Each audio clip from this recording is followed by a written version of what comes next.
بنی اسرائیل کے 99 افراد کے قاتل کی توبہ کا واقعہ۔ بخاری و مسلم میں بنی اسرائیل کے ایک قاتل کا واقعہ نقل کیا گیا ہے۔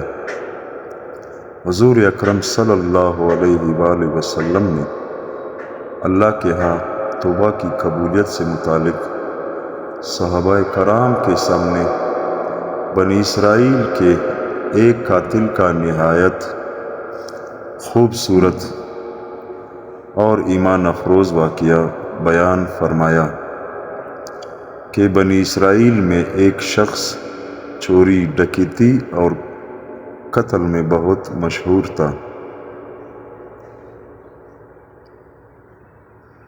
اور نہایت معمولی سی بات پر قتل کر دیتا تھا۔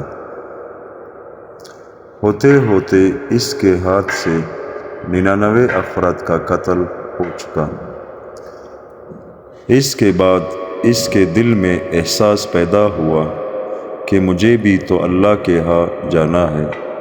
چنانچہ یہ فکر بڑھتا رہا اور لوگوں سے معلومات کرتے ہوئے سرکردہ پھرنے لگا کہ کیا میری توبہ قبول ہو سکتی ہے یا نہیں۔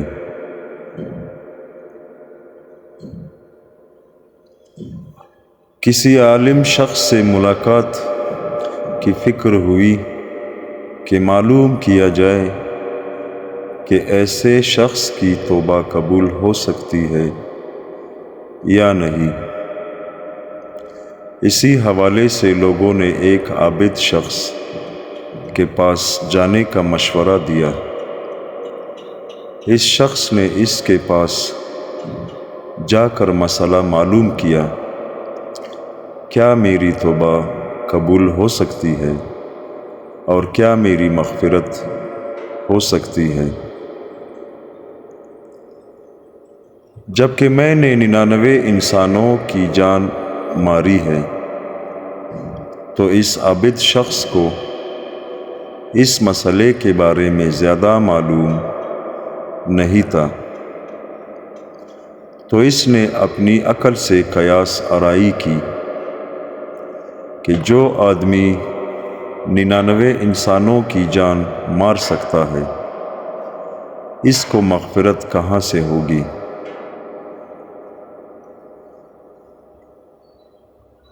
چنانچہ اس نے کہہ دیا کہ تیری توبہ قبول نہیں ہوگی۔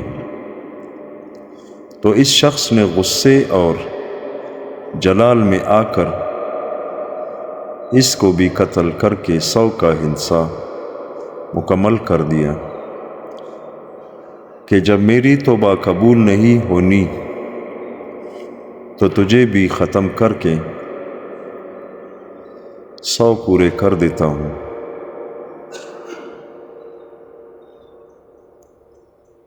چنانچہ اس نے 100 کا حصہ مکمل کر دیا، مگر اس کے دل میں پھر بھی یہ خیال تھا کہ میری مغفرت کی کوئی نہ کوئی شکل ضرور موجود ہوگی۔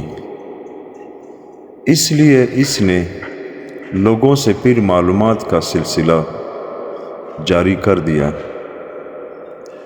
کہ روئے زمین میں سب سے بڑے عالم کون ہے، وہی میرے مسئلے کا حل بتا سکتا ہے۔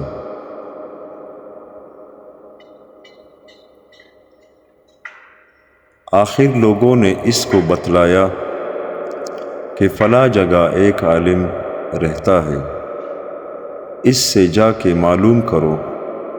چنانچہ اس نے اس عالم صاحب کے پاس جا کر اپنی زندگی کی ساری کارگزاری سنائی اور 100 آدمیوں کو کس طرح سے قتل کیا، سارا کارنامہ سنا دیا۔ معلوم کیا کہ اب بتلائے کہ میری توبہ قبول ہو سکتی ہے یا نہیں، کیا اللہ کے ہاں مجھ جیسے گناہگار کے لیے بھی مغفرت کا کوئی خانہ ہے؟ تو اس عالم صاحب کو چونکہ علم تھا تو اس نے بتلایا کہ تیری گناہ معاف کرنے میں اللہ تعالیٰ کے ہاں کوئی رکاوٹ نہیں۔ اللہ کی رحمت کا سمندر تجھ جیسے گناہ گاروں کے گناہوں سے بہت بڑا اور بہت وسیع ہے۔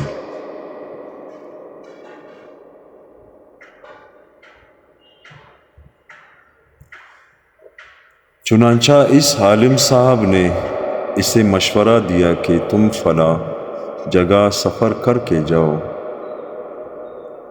وہاں کچھ اللہ کے بندے رہتے ہیں، ان کا مشغلہ صرف اللہ کی عبادت ہے، ان کے ساتھ مل کر اللہ کی عبادت کرو اور نادم ہو کر اپنے گناہوں کی معافی مانگو، انشاءاللہ تمہاری مغفرت ہو جائے گی۔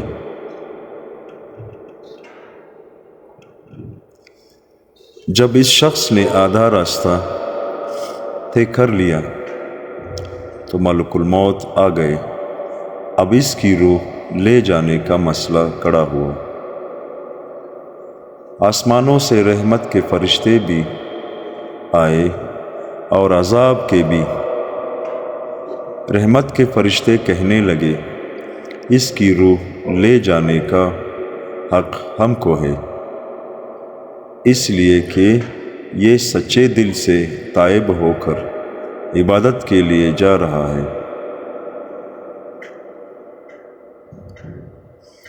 عذاب کے فرشتے کہنے لگے کہ اس کی روح لے جانے کا حق ہم کو ہے،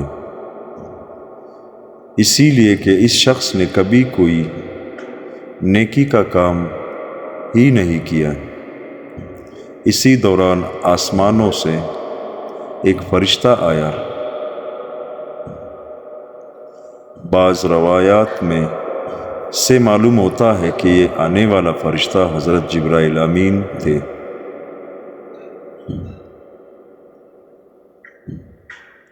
چنانچہ اس فرشتے نے تشریف لا کر ان دونوں طرح کے فرشتوں کے درمیان یہ فیصلہ کیا کہ دونوں طرف کی مسافت ناپ کر کے دیکھ لو، جہاں سے آ رہا ہے اس کی مسافت قریب ہے، یا جہاں جا رہا ہے وہاں کی مسافت، لہٰذا جہاں کی مسافت قریب ہو اس شخص کو وہاں والوں میں شمار کر دیا جائے۔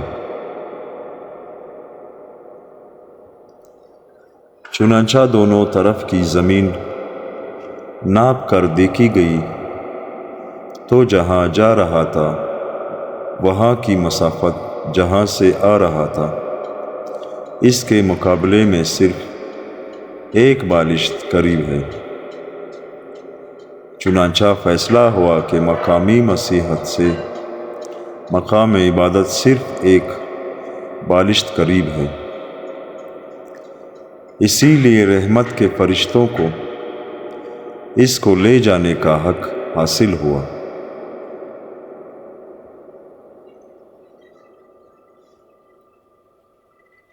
چنانچہ اللہ تعالیٰ کی طرف سے اس کی مغفرت کا اعلان ہو گیا۔ ایک روایت میں آتا ہے کہ قتادہ رضی اللہ تعالیٰ عنہ فرماتے ہیں کہ حسن رضی اللہ تعالیٰ عنہ نے فرمایا کہ ہم میں سے یہ ذکر کیا گیا کہ اس شخص کے پاس جب ملک الموت آیا تو وہ شخص سینے کے بل اس سرزمین کی طرف گھسیٹتا چلا گیا۔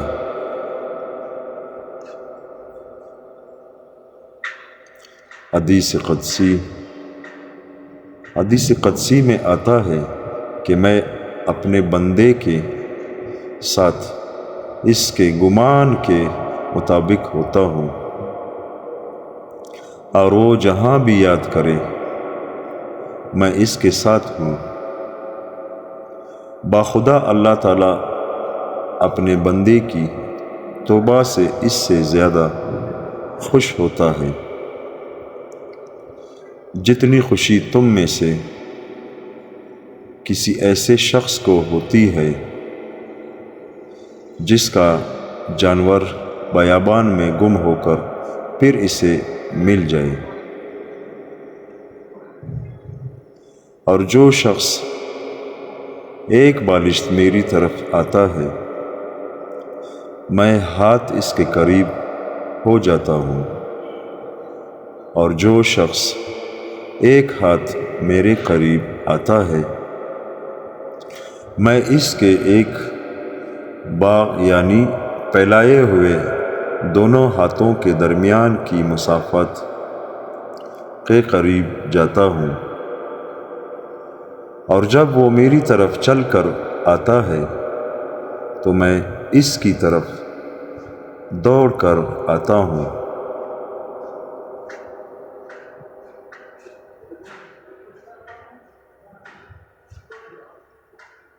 حاصل انسان جب بھی سچے دل کے ساتھ توبہ کرے گا تو اللہ تعالیٰ ضرور قبول فرمائے گا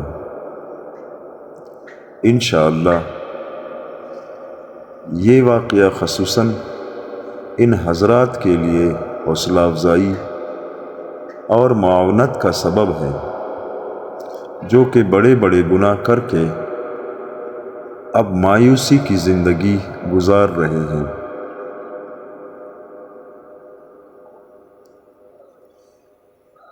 کیونکہ شیطان انہیں مایوس کرتا ہے۔ بہرحال گناہگار کو شیطان کی باتوں میں آ کر مایوس نہیں ہونا چاہیے، بلکہ اللہ کی رحمت سے اچھی امید رکھ کر سچی توبہ کے ذریعے اپنے آپ کو پاک و صاف کر لینا چاہیے۔ اللہ تعالی ہم سب کو عمل کرنے کی توفیق عطا فرمائے، آمین۔ ملتے ہیں اگلی ویڈیو میں، تب تک کے لیے اللہ حافظ۔